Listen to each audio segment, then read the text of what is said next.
Segunda carta de Paulo aos Coríntios. Capítulo 1. Eu, Paulo, fui enviado pelo Messias, Jesus, numa missão especial, planejada pelo próprio Deus. Escrevo à comunidade de Deus em Corinto e aos cristãos de toda a província da Acaia. Que todos os dons e benefícios que vêm de Deus, nosso Pai, e do Senhor Jesus Cristo sejam de vocês. Timóteo, que alguns de vocês conhecem e confiam, está comigo nesta saudação. Todo louvor ao Deus e Pai de nosso Senhor Jesus, o Messias, Pai de toda misericórdia, Deus de toda cura e restauração. Ele está ao nosso lado quando passamos momentos difíceis e antes que percebamos, Ele nos leva para o lado de alguém que também está sofrendo, para que possamos ajudar aquela pessoa, assim como Ele nos ajudou. Muitas das situações difíceis que enfrentamos são consequências de seguirmos o Messias, mas os bons tempos de seu conforto restaurador compensam em muito o sofrimento. O sofrimento por Jesus traz cura e salvação para vocês. Se somos bem tratados, recebendo ajuda ou uma palavra de encorajamento, isso também coopera para o benefício de vocês, incentivando-os a prosseguir. Os momentos difíceis de vocês são os nossos momentos difíceis. Quando percebemos que estão dispostos a suportar os momentos difíceis e também a desfrutar momentos agradáveis, sabemos que vocês vão conseguir.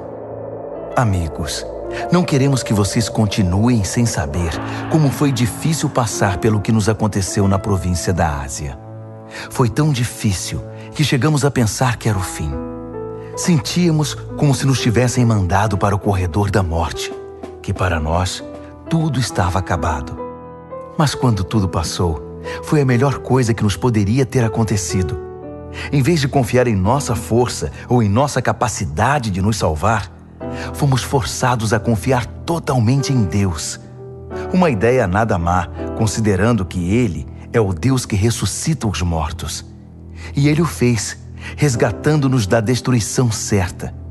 E Ele fará tudo de novo, nos resgatará quantas vezes forem necessárias. Vocês e suas orações são parte da operação de resgate. Também não quero que vocês fiquem na ignorância sobre a questão. Agora mesmo, posso ver os rostos da comunidade erguidos em louvor pelo livramento que Deus nos deu.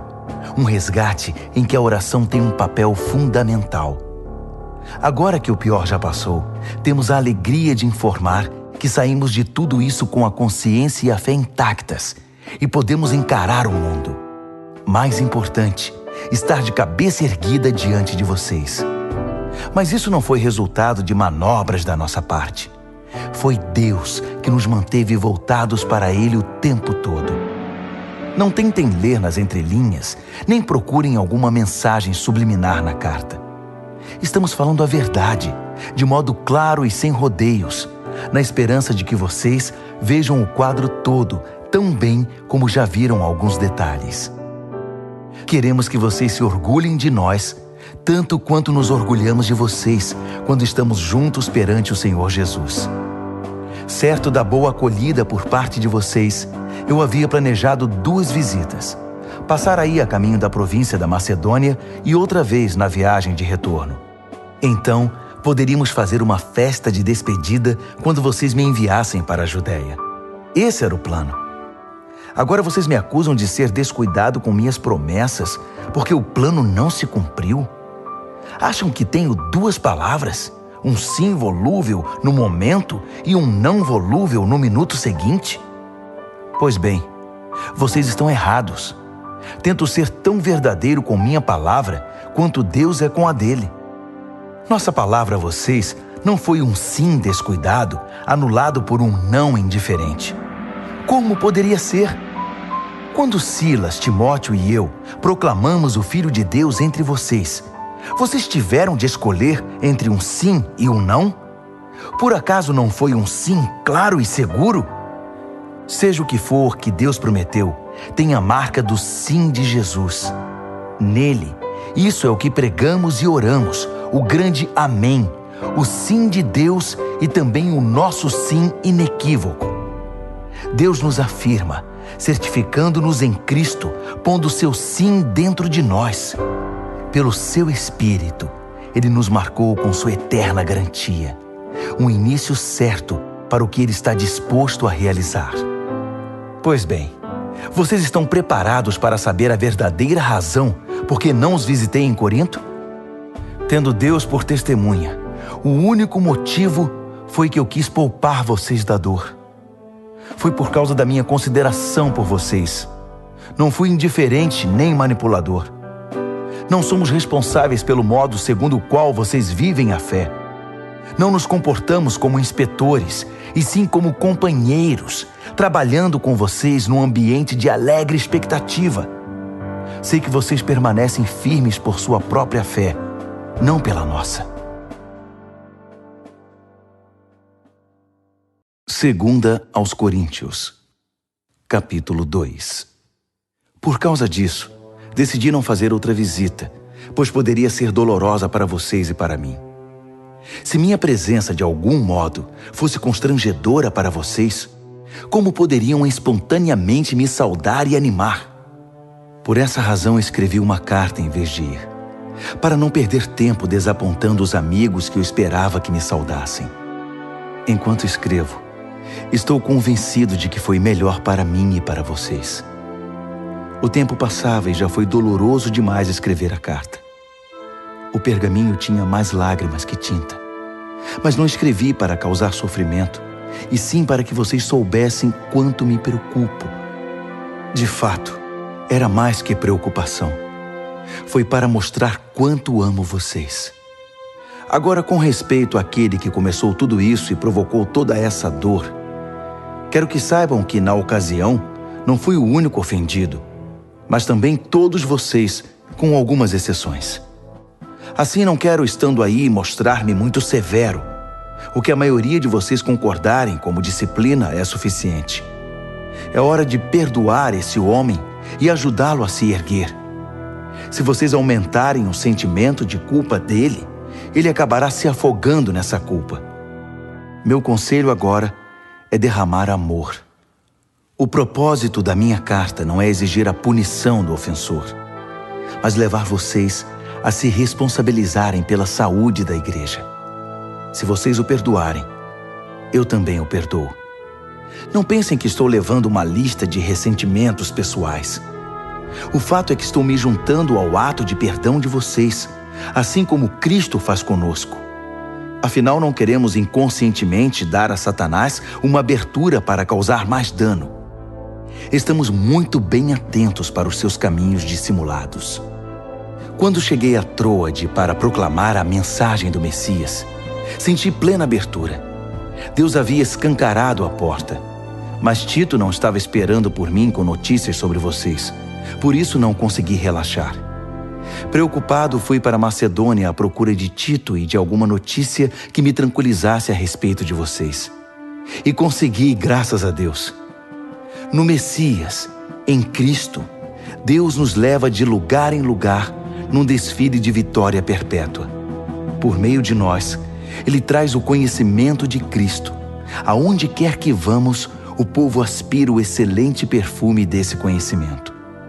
Por causa de Cristo, exalamos uma doce fragrância que sobe até Deus e é reconhecida pelos que trilham o caminho da salvação, um aroma com agradável cheiro de vida. Mas aqueles que estão no caminho da destruição nos tratam mais como se exalássemos o cheiro desagradável de um cadáver. É uma responsabilidade gigantesca. Quem é capaz de assumi-la? Pelo menos não adulteramos a palavra de Deus, nem a pomos à venda. Permanecemos na presença de Cristo quando falamos, e Deus nos olha no rosto. Falamos o que recebemos diretamente de Deus, e o fazemos da maneira mais honesta possível. Segunda aos Coríntios, capítulo 3. Não parece que estamos elogiando a nós mesmos, insistindo em nossas credenciais, afirmando nossa autoridade? De jeito nenhum. Tampouco precisamos de cartas de recomendação, seja para vocês, seja de vocês. Vocês mesmos são toda a recomendação de que precisamos. A vida de vocês é uma carta que qualquer um pode ler simplesmente olhando para vocês. O próprio Cristo a escreveu, não com tinta, mas com o Espírito do Deus vivo. Essa carta não é inscrita na pedra, mas entalhada em vidas humanas, e nós a publicamos. Não poderíamos estar mais seguros de que vocês são nossa carta de recomendação, escrita pelo próprio Cristo para Deus. Não pensaríamos em escrever tal carta. Só Deus pode escrever uma carta assim. Sua carta nos autoriza a levar adiante este novo plano de ação. O plano não foi escrito com tinta sobre papel, com muitas páginas de notas de rodapé, matando o seu espírito. Foi escrito em sintonia. O Espírito com o nosso espírito. A vida de Deus com a nossa vida. O governo da morte, com sua constituição escrita em tábuas de pedra, teve uma cerimônia de inauguração deslumbrante.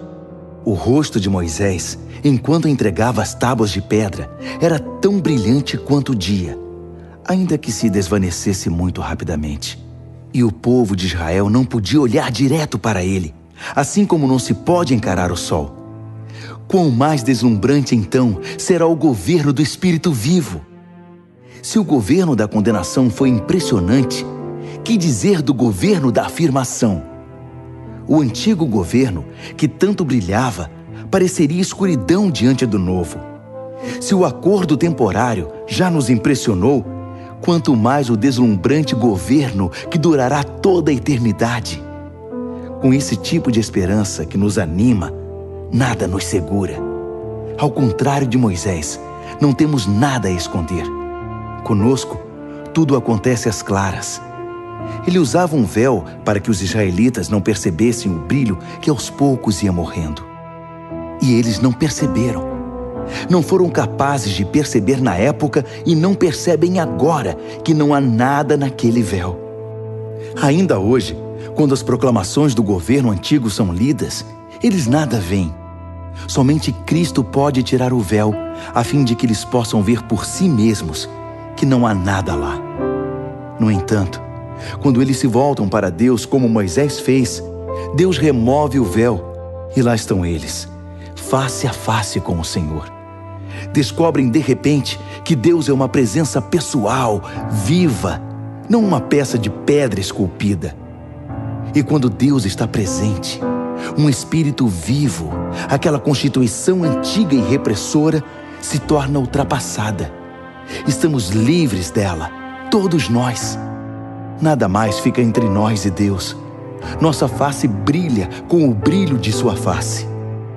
Somos transfigurados como o Messias, e nossa vida se torna cada vez mais deslumbrante e bela, à medida que Deus entra em nossa vida e nos tornamos como Ele. Segunda Carta aos Coríntios, capítulo 4. Considerando que Deus tão generosamente nos permite participar do que Ele tem feito, não vamos desanimar nem desistir, só porque às vezes enfrentamos tempos difíceis.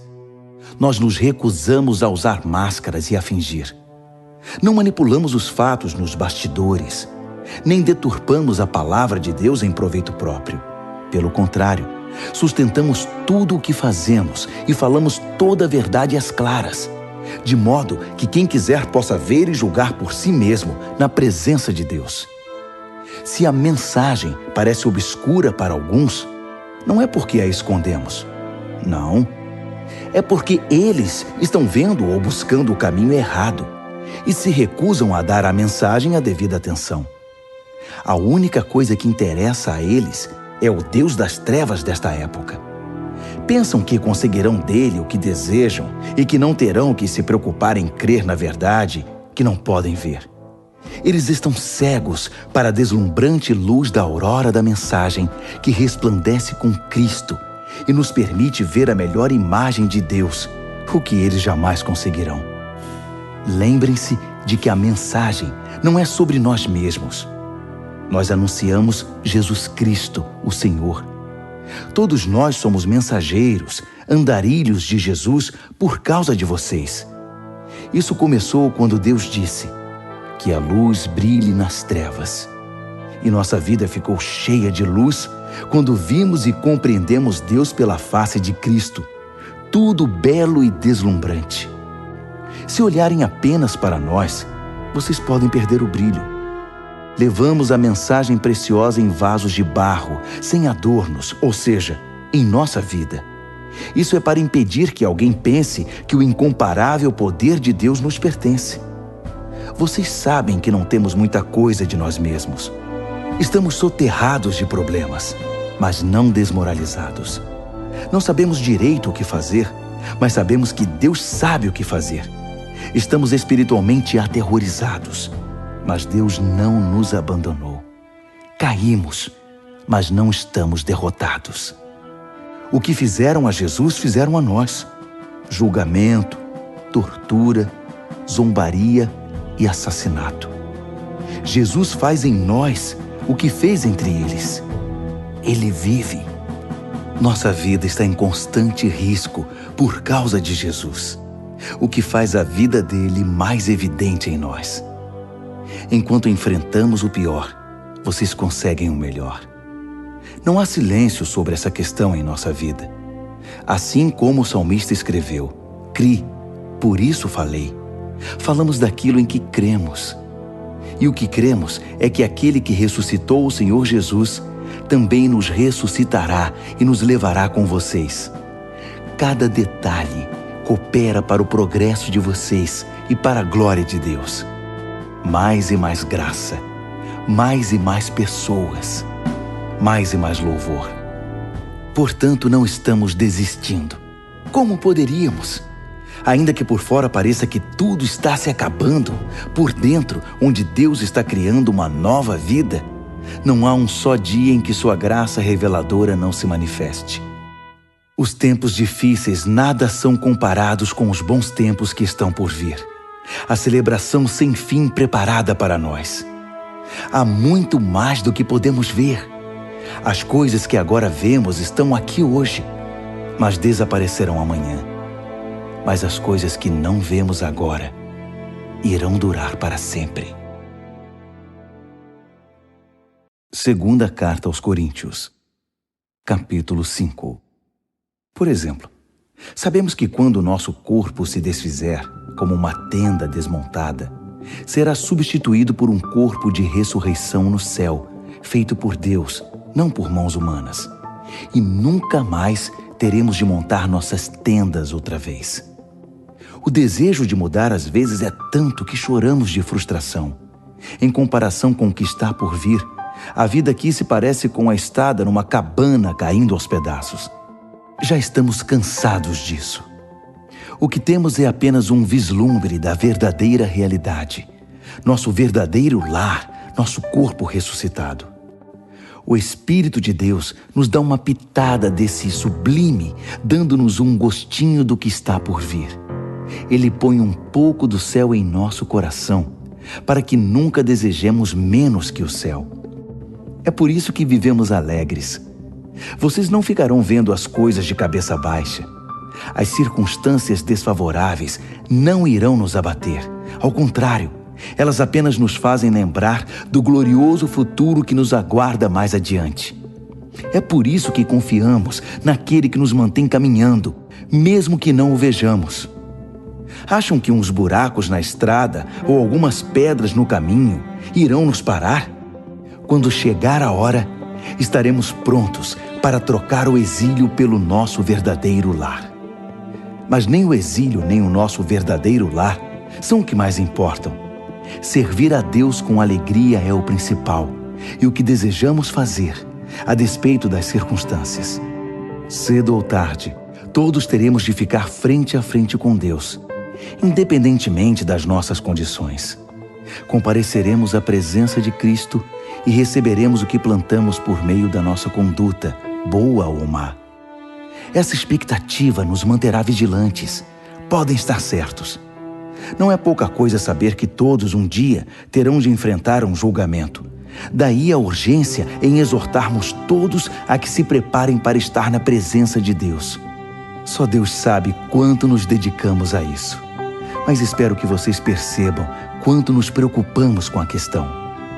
Não dizemos isso com a intenção de parecermos bons aos olhos de vocês, mas por pensar que vocês se sentiriam bem, orgulhosos até, por saber que estamos do seu lado e que não somos simpáticos apenas na presença de vocês, como o fazem alguns. Se eu agi loucamente, fiz isso por Deus. Se eu agi de maneira sensata, foi por vocês. O amor de Cristo me impulsiona a tais extremos. Seu amor tem a primeira e a última palavra em tudo o que fazemos. Nossa decisão firme é trabalhar com base nesta premissa: um homem morreu por todos. Essa realidade põe todos no mesmo barco.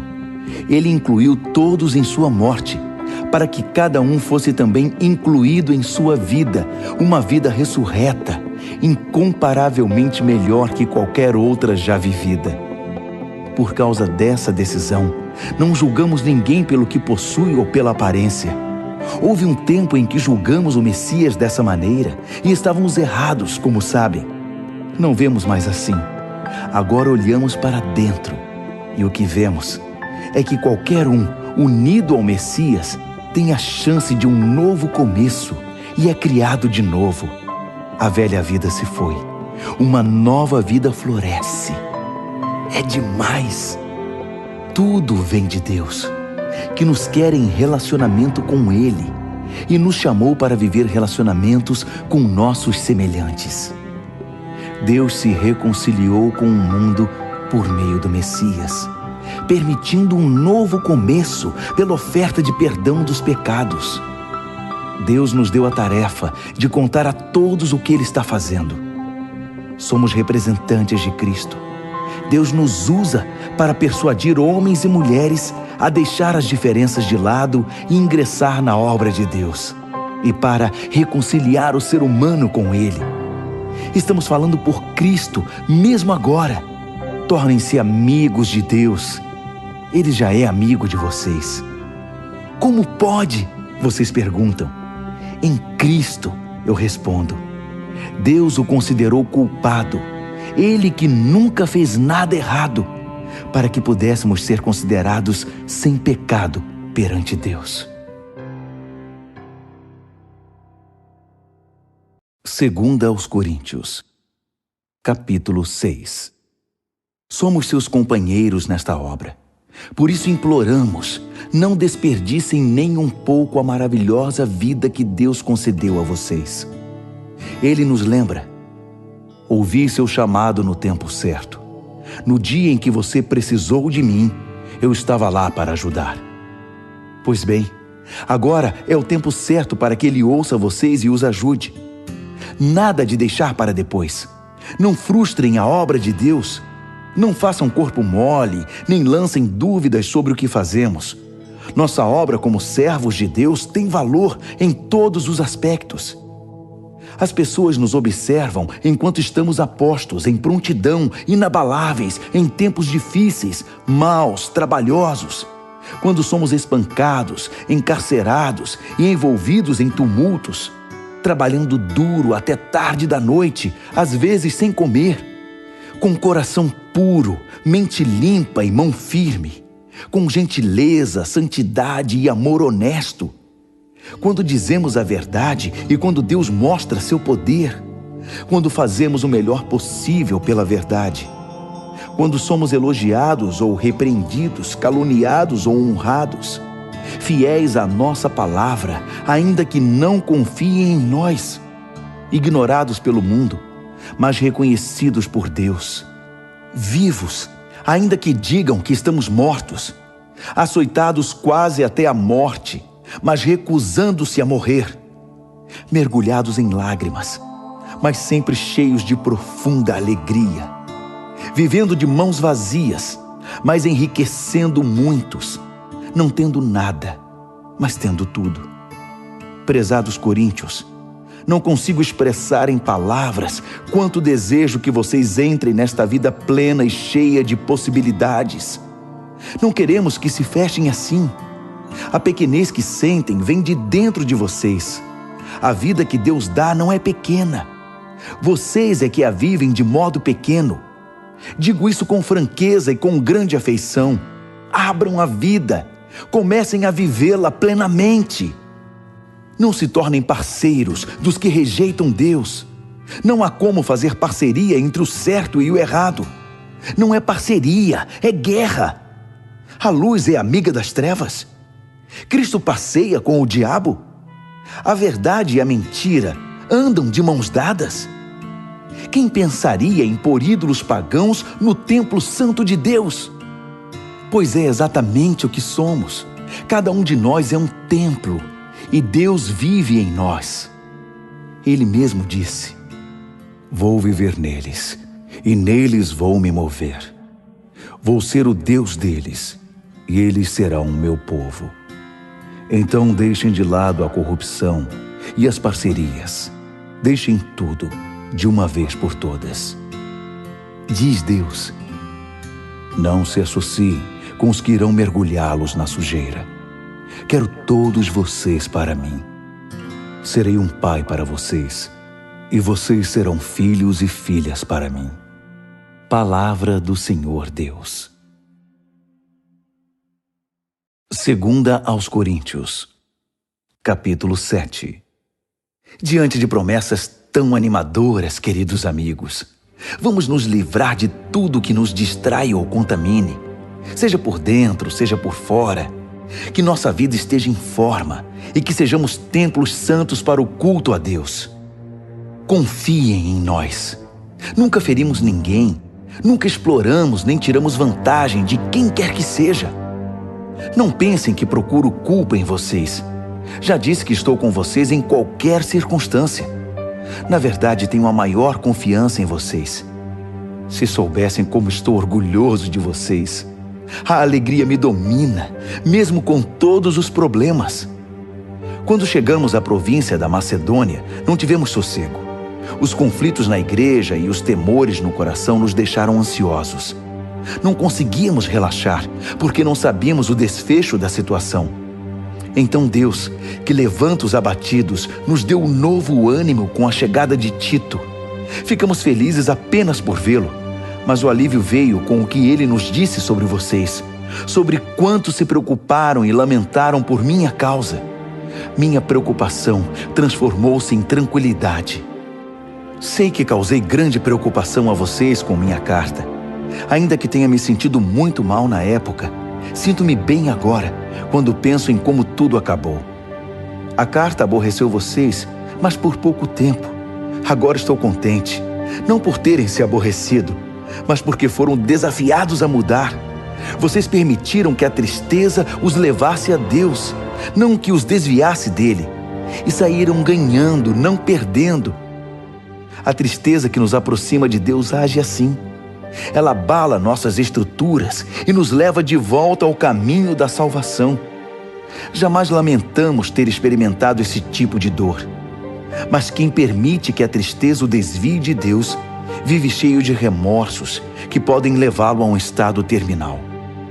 Agora digam-me, não são maravilhosos os caminhos que a tristeza toma para nos aproximar de Deus? Vocês estão mais vivos, mais cuidadosos, mais sensíveis, mais reverentes, mais humanos, mais apaixonados, mais responsáveis. Por qualquer ângulo, o resultado foi maior pureza de coração. Era isso que eu estava esperando quando escrevi a carta. Minha maior preocupação não era com aquele que agiu errado, mas com vocês. Eu queria que vocês compreendessem e agissem de acordo com os profundos laços que nos unem diante de Deus. Foi o que aconteceu, e nos sentimos muito bem com isso. Então, quando vimos como Tito se sentiu, seu entusiasmo com a resposta de vocês, nossa alegria dobrou.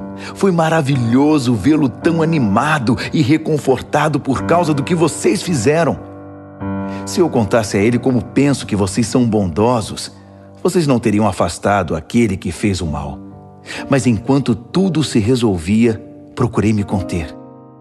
Tito viu por si mesmo que tudo o que eu dissera a respeito de vocês era verdade. Ele não parava de falar sobre isso, repetindo o relato da sua pronta obediência e da elogiável hospitalidade de vocês. Ele ficou impressionado com tudo. e eu não poderia estar mais satisfeito. Tenho muito orgulho de todos.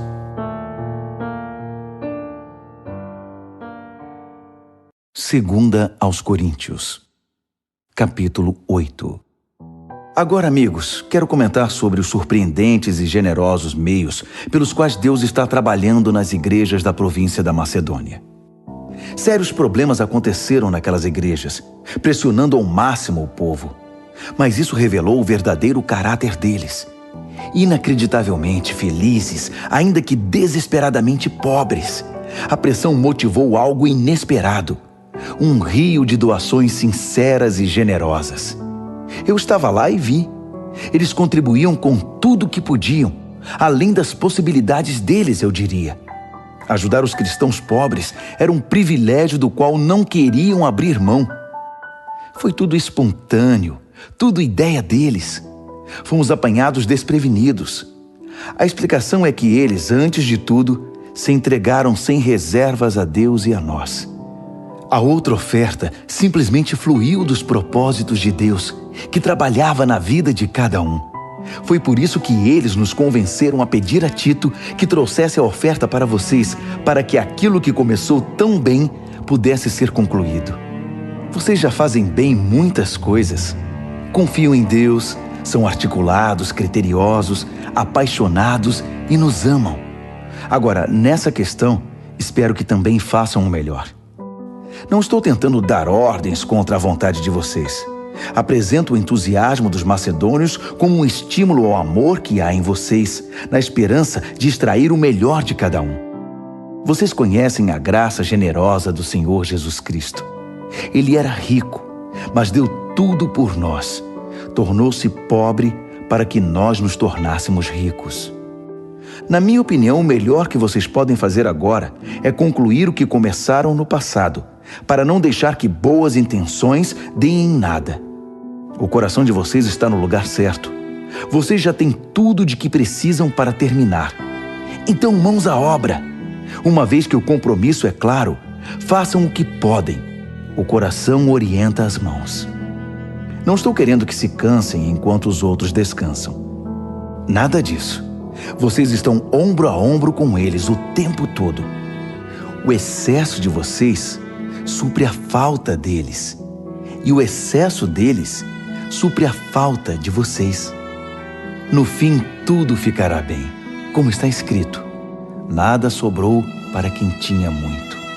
Nada faltou para quem tinha necessidade. Dou graças a Deus por transmitir a Tito o mesmo cuidado que tenho por vocês.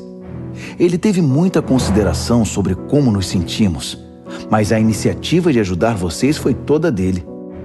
Estamos enviando um companheiro com ele, alguém muito popular nas igrejas, um bom pregador da mensagem. Mas nele há muito mais que popularidade. Ele merece confiança total. As igrejas o escolheram para que nos acompanhasse em nossas viagens e nos ajudasse na tarefa de compartilhar os dons de Deus, ao mesmo tempo honrando o Senhor e tendo o cuidado de evitar escândalos. Não queremos que ninguém pense que pegamos um centavo desse dinheiro para vocês. Somos tão zelosos da nossa reputação diante do público como somos diante de Deus. É por isso que estamos levando outra pessoa de confiança conosco, que já provou sua fidelidade muitas vezes e trabalha com a mesma disposição desde o início. Ele ouviu falar de vocês e gostou do que ouviu, tanto que mal pode esperar para chegar aí. Não preciso dizer mais nada a respeito de Tito. Temos sido por muito tempo companheiros na tarefa de servir vocês. Os irmãos que viajam com ele são representantes das igrejas. Um crédito real para Cristo. Mostrem a eles do que vocês são feitos, demonstrando o amor de que têm ouvido falar nas igrejas. Permitam que eles vejam por si mesmos. Segunda aos Coríntios, capítulo 9. Se eu escrevesse algo mais a respeito dessa oferta para os cristãos pobres, começaria a me repetir. Sei que vocês estão apostos e prontos para o que der e vier. Tenho dado boas referências de vocês por toda a província da Macedônia dizendo a eles: a província da Acaia está pronta para essa tarefa desde o ano passado, e o entusiasmo de vocês contagiou muita gente. Agora estou enviando esses irmãos para me certificar de que vocês estão preparados, como eu disse que estariam, para mostrar que não é à toa que tenho orgulho de vocês. Se eu e os macedônios descobrirmos que vocês não estão preparados, será vergonhoso para todos, para mim e para vocês. Nosso testemunho teria sido puro ufanismo. Por isso, para ter certeza de que não haverá nenhum erro, recrutei esses irmãos para que antes da minha chegada preparassem vocês e a oferta prometida. Tirem todo o tempo de que precisarem para que tudo seja feito de modo apropriado. Não quero nada forçado nem correrias de última hora. Lembrem-se de que o lavrador mesquinho só consegue colheita pobre. O lavrador generoso é quem obtém colheitas fartas. Quero que cada um de vocês tenha tempo suficiente para pensar nisso e decidir o que vai ofertar.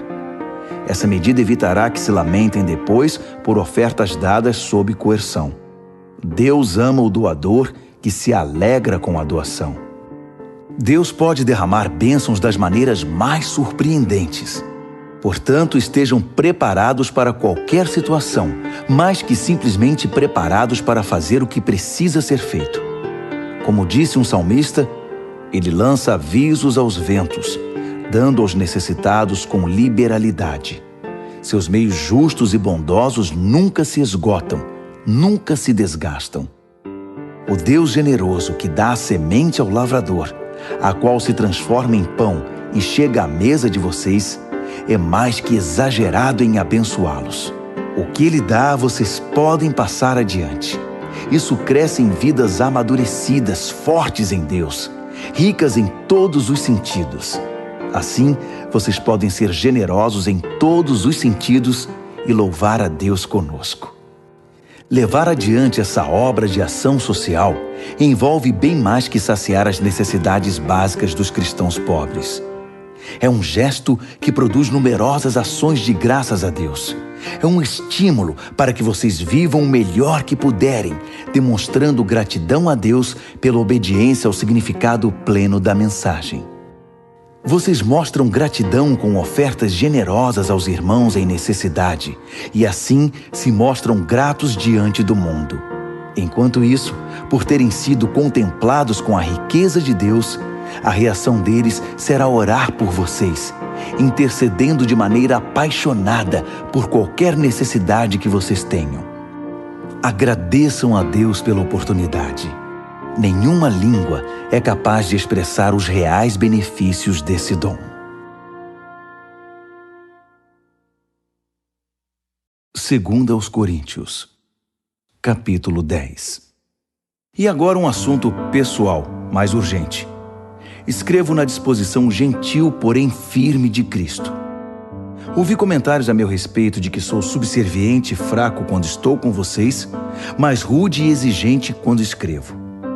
Por favor, não me obriguem a ser rígido quando estiver com vocês. Não pensem que vou hesitar um só minuto em me opor aos que me consideram um oportunista sem princípios. Eu os farei calar a boca. O mundo é sem princípios. É uma selva lá fora. Ninguém joga limpo. Mas o cristão não vive nem age desse modo. Nunca nos comportamos assim e jamais o faremos. As ferramentas que usamos não são para propaganda ou manipulação, mas para demolir esta cultura dominante e corrupta. Usamos as ferramentas poderosas de Deus para esmagar filosofias pervertidas, derrubar barreiras levantadas contra a verdade de Deus, encaixar todo pensamento livre, toda emoção e todo impulso à estrutura de vida moldada por Cristo.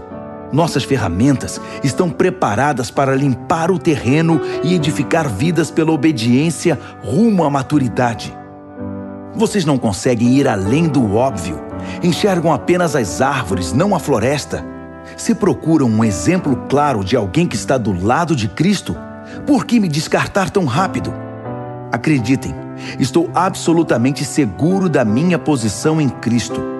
Vocês podem pensar que exagero na autoridade que Ele me deu, mas não estou recuando. Meu compromisso é com o propósito de edificar, não de destruir vocês. E por que essa conversa sobre eu estar amedrontando vocês com minhas cartas? As cartas dele são poderosas, mas pessoalmente ele é fraco, só balbucia. Isso não tem o menor cabimento. O que escrevemos quando estamos longe é o mesmo que afirmamos quando estamos perto. Somos exatamente a mesma pessoa, em carta ou pessoalmente. Entendam, não queremos nos comparar àqueles que se julgam superiores a nós. Não ousamos tanto. Além disso, com toda essa comparação, medição e competição, eles acabam perdendo o rumo. Não vamos fazer reivindicações extravagantes porque estamos presos aos limites estabelecidos por Deus. Mas não pode haver dúvida de que esses limites incluem vocês. Não estamos invadindo o território de ninguém. Afinal, já estivemos aí com vocês. Fomos os primeiros a chegar com a mensagem de Cristo, lembram? Então, como pode alguém achar que ultrapassamos os limites ao escrever para vocês ou visitá-los? Não estamos lucrando à custa do trabalho honesto dos outros, nem interferindo nos ministérios deles, exigindo um lugar ao sol com eles. O que esperamos é que vocês, quando crescerem na fé, também tomem parte em nossa obra, que está em expansão. Assim, todos nós estaremos dentro dos limites que Deus estabelece quando proclamamos a mensagem em lugares além de Corinto. Mas não temos a intenção de trabalhar em cima do que outros têm feito, nem de levar o crédito disso. Se vocês querem exigir o crédito, que o crédito seja de Deus.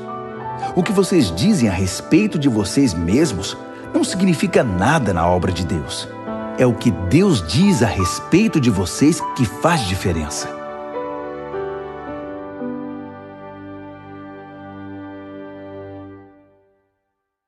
Segunda aos Coríntios, capítulo 11. Podem me aguentar mais um pouco? Por favor, tenham paciência comigo. O que me deixa tão abatido é que me preocupo demais com vocês. É a paixão de Deus queimando dentro de mim. Prometi a Cristo a mão de vocês em casamento, apresentando-os como uma virgem ao seu marido. E agora receio que, assim como a serpente seduziu Eva com sua fala mansa, vocês estejam desviados da pureza simples do seu amor por Cristo. Tenho a impressão de que se alguém aparecer pregando um Jesus diferente do que nós pregamos, em espírito e em mensagem, vocês irão aceitá-lo sem problemas. Mas se vocês aceitam essas celebridades apostólicas, por que não me aceitam simples como sou? Sou tão digno quanto eles. É verdade que não domino a técnica daquela eloquência suave que tanto impressiona vocês. Mas quando abro a boca, pelo menos sei do que estou falando. Não escondo nada. Deixo vocês por dentro de tudo.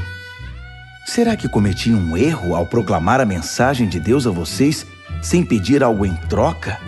Ao servir vocês sem nenhum custo, para que não se sentissem pressionados por mim? Com as outras igrejas foi diferente, pois elas me pagaram. Tudo para que vocês me tivessem de graça. Nem mesmo quando vivi entre vocês, alguém precisou mover um dedo para me ajudar. Minhas necessidades eram todas supridas pelos cristãos da Macedônia. Preocupei-me em nunca ser pesado a vocês e nunca serei. Contem com isso. Cristo é minha testemunha de que isso é questão de honra para mim. E sobre isso não vou me calar para proteger vocês do que os outros vão pensar. Não é que eu não ame vocês, Deus sabe que amo. Estou apenas tentando pôr as coisas em pratos limpos. Não estou mudando de opinião. Prefiro morrer a pegar o dinheiro de vocês. Não dou motivo a ninguém para dizer que sou como aqueles pregadores narcisistas e ávidos por dinheiro. Eles são um bando de infelizes, pseudo-apóstolos, pregadores de mentira, corruptos. Fazem pose de agentes de Cristo, mas são falsos até a raiz. E não é de admirar. Satanás faz isso o tempo todo, disfarçando-se de anjo de luz. De modo que não devemos ficar espantados quando seus servos se apresentam disfarçados de servos de Deus, mas não vão conseguir nada. No fim, pagarão caro por isso. Permitam-me voltar ao ponto de partida. E usem isso contra mim se me passo por tolo.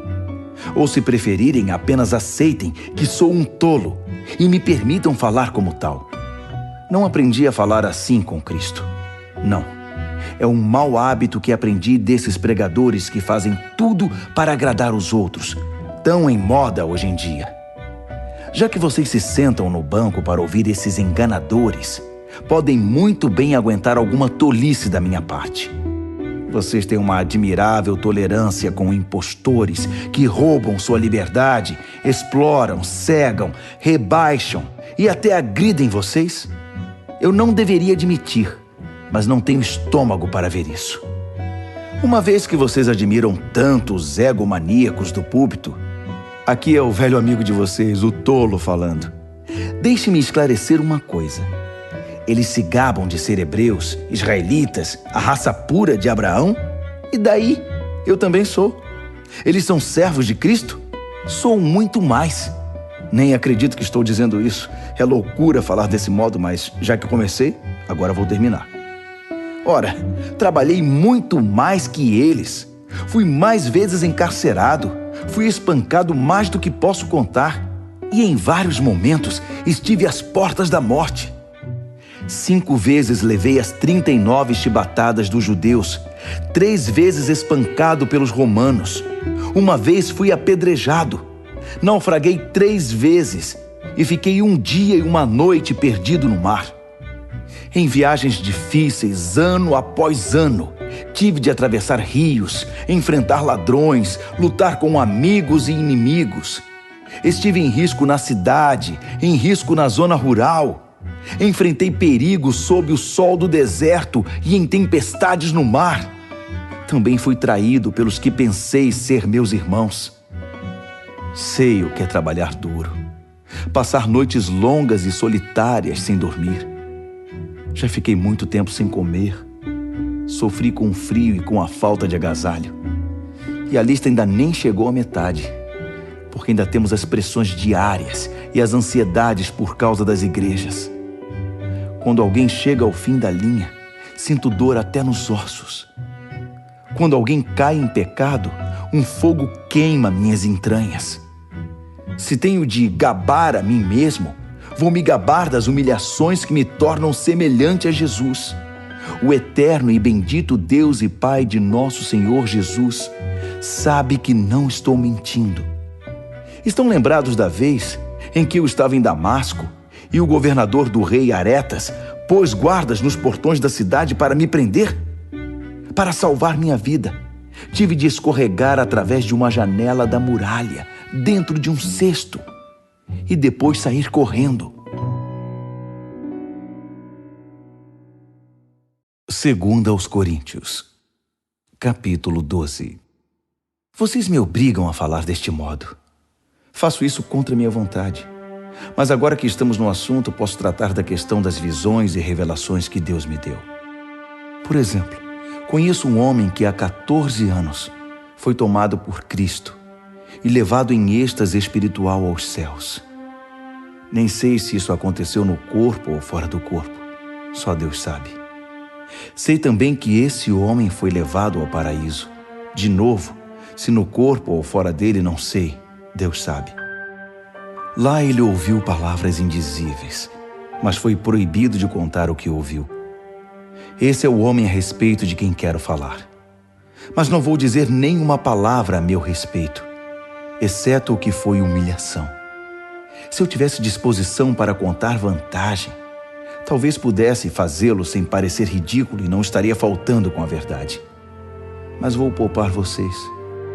Quero que vocês continuem a me imaginar como o tolo que vocês pensariam que eu sou se me encontrassem na rua ou me ouvissem falar. Por causa da grandiosidade daquelas revelações, para que eu não ficasse orgulhoso, recebi o dom de um obstáculo que me mantém em contato permanente com minhas limitações. O anjo de Satanás fez o melhor que pôde para me derrubar, mas o que conseguiu foi me pôr de joelhos. Sem chance que eu ande de nariz empinado e orgulhoso. No princípio, eu não pensava nele como um dom e pedia a Deus que o removesse. Repeti o pedido 3 vezes. Então, ele me disse: minha graça é o bastante. É tudo de que você precisa. Minha força brota da sua fraqueza. Assim que eu vi isso, achei melhor me resignar. Desisti de ficar pensando na limitação e comecei a apreciar o dom. Foi uma oportunidade para que a força de Cristo trabalhasse na minha fraqueza. Agora enfrento com alegria essas limitações, com tudo que me torna pequeno. Abusos, acidentes, oposição, problemas. Simplesmente permito que Cristo assuma o controle. E quanto mais fraco me apresento, mais forte me torno. Muito bem, vocês conseguiram. Continuo até aqui agindo como tolo. Mas a culpa não é toda minha. Vocês me fizeram agir assim. Vocês é que deveriam ter falado bem de mim e me recomendado, em vez de eu ter de fazê-lo, pois sabem por experiência própria que, embora eu não seja ninguém, seja um nada, não posso ser relegado à segunda classe, comparado com aquelas celebridades apostólicas que vocês bem conhecem. Todos os sinais que marcam o apostolado verdadeiro eram evidentes quando eu estava com vocês em tempos bons e maus. Sinais de milagres, sinais de maravilhas, sinais de poder. Vocês receberam menos de mim ou de Deus que as outras igrejas? A única coisa que vocês receberam menos de mim foi responsabilidade com o meu sustento. Pois bem, sinto muito. Perdoe-me por despojar vocês. Tudo está preparado agora para minha 3ª visita a vocês. Mas não se preocupem com isso. Vocês não precisam se sacrificar. Não serei um peso para vocês desta vez, mais do que fui em outras visitas. Não tenho interesse no que vocês têm, só em vocês. Os filhos não têm de se preocupar com os pais. Os pais é que se preocupam com os filhos. Eu ficaria feliz em esvaziar os bolsos, ou até mesmo em hipotecar minha vida para o bem de vocês. Assim, porque quanto mais amo vocês, menos sou amado. E porque continuo a dar importância a essas fofocas sobre eu ter usado meu autossustento como forma de culpar vocês. Onde está a prova disso? Alguma vez os enganei ou usei alguém para iludir vocês? Pedi a Tito que os visitasse e levasse alguns irmãos consigo. Por acaso eles agiram de má fé com vocês? E acima de tudo, não temos sido sempre sinceros e honestos? Não pensem que estou aqui me defendendo perante vocês. Vocês não são júri. Deus revelado em Cristo é o júri, e apresentamos perante Ele nosso caso. E tudo que temos suportado é com a intenção de não ficar no caminho de vocês, nem atrapalhar seu crescimento. Tenho receio, admito, de que quando for me desaponte com vocês e também os desaponte. A frustração mútua deixará tudo em cacos. Brigas, invejas, ânimos exaltados, partidarismo, palavras ofensivas, denúncias, gente nervosa e confusão generalizada.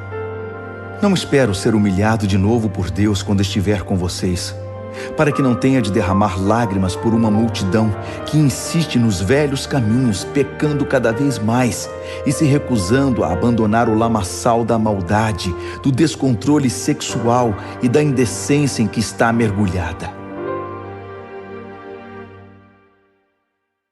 2 aos Coríntios, capítulo 13.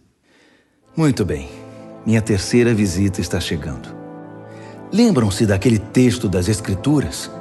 Uma questão é definida com o depoimento de 2 ou 3 testemunhas. Por ocasião da minha 2ª visita, avisei aquele grupo que permanece enredado nos velhos pecados que quando eu voltasse, não seria tolerante com eles.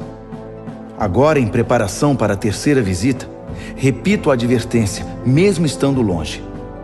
Se vocês não tiverem mudado de vida até eu chegar aí, cuidado. Vocês que exigiram provas que Cristo fala por meu intermédio, irão receber mais do que pretendiam. Vão receber a plena força de Cristo. Não pensem que não vão. Ele era só fraqueza e humilhação quando foi morto na cruz, mas agora está vivo na poderosa força de Deus. Estávamos desprevenidos quando fomos humilhados entre vocês, mas da próxima vez que nos encontrarmos, estaremos vivos em Cristo e fortalecidos por Deus. Testem-se para saber se estão firmes na fé. Não se enganem, pensando que tudo está garantido. Criem o hábito do autoexame. Vocês precisam de evidências de primeira mão, não apenas de ouvir dizer que Jesus Cristo está em vocês. Façam o teste. Se o resultado não for bom, tomem alguma providência. Espero que o teste não demonstre que falhamos. Mas se for esse o resultado, é preferível que o teste demonstre nossa fraqueza, não a de vocês. Estamos buscando a verdade que faça vitoriosos todos nós. Não poderia ser de outro modo. Reconhecemos nossas limitações, mas também as celebramos e continuamos a celebrar cada vitória, cada triunfo da verdade em vocês. Oramos intensamente para que tudo isso aconteça na vida de vocês. Estou escrevendo assim agora, para que quando eu for, não tenha de tocar mais nesse assunto. A autoridade que o Senhor me deu é para juntar o povo, não para dividi-lo. Espero que tudo se resolva, para eu não precisar perder tempo com repreensões quando estiver aí. É isso, meus amigos. Sejam alegres. Mantenham tudo em boas condições. Sejam animados. Tenham harmonia de pensamento. Sejam agradáveis. Façam tudo isso, e o Deus de amor e paz estará sempre com vocês. Cumprimentem uns aos outros com um abraço santo. Todos os irmãos e irmãs que estão aqui enviam saudações. A maravilhosa graça do Senhor Jesus Cristo, o grande amor de Deus e a amizade profunda do Espírito Santo sejam com todos vocês.